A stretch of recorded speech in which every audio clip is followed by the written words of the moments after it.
What's up? I wanted to talk about some stuff. I hope the lighting isn't too frightening. So, earlier today, I was discussing with my mom actually about how detrimental social media is to the mindset of a human being because social media puts us in stress and trauma, like legitimately.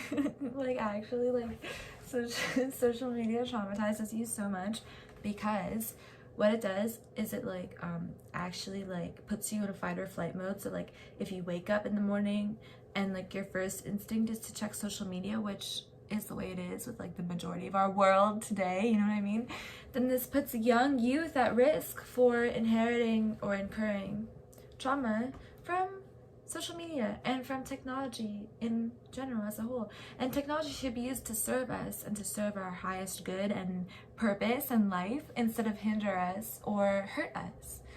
So I think it's good to be mindful about how we're using social media and how we're using technology and how we are using actually everything around us, the news as well, media.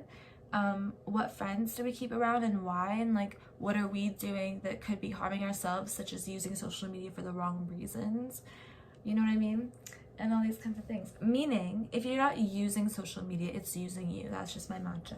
So if you're not using social media, it's using you. You know, it has to be serving some sort of like need, like soul need, purpose, you know, soul purpose.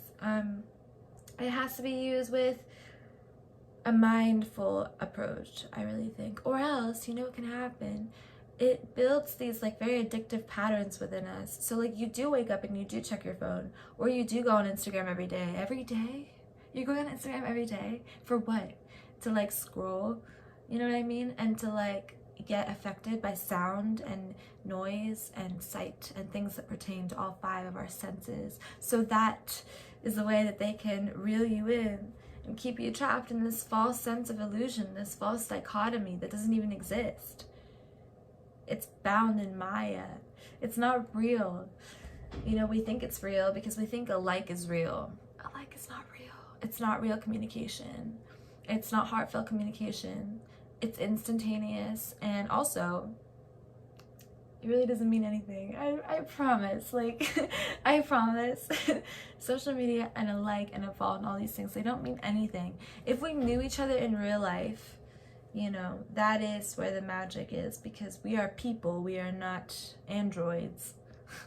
They're programming us. Do you see? It's a program. It's a code, right? It's a way to transmute a certain boost of dopamine in our brain.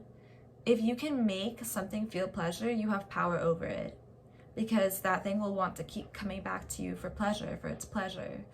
It's a feedback loop. That's the cycle of addiction. And we can have addictions to our own thoughts. Do you understand that? We can have addictions to things in all forms, not just like addiction to, I don't know, social media or food or Starbucks or anything like that. I'm just saying. You know what I mean?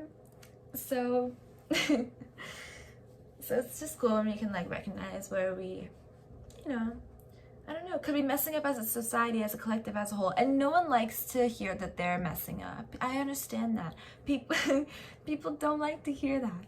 But if I see that you are, I'm gonna tell you, you know what I mean? I keep it real, number one. Number two, I've also experienced this, which is why I'm telling you that it is so much better on the other side, meaning if we don't use social media for ego purposes, or like if we don't involve our ego in it at all.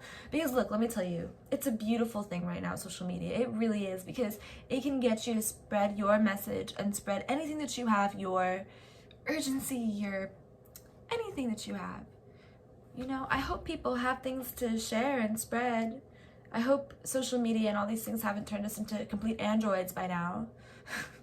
I hope we're still aware of our, like, you know, humanistic capabilities and depth of emotion and depth of range of emotion. You know what I mean? I hope we're still aware and cognizant, because if we were, then we would not be spending so much time being controlled by something that we are aware is very clearly controlling us.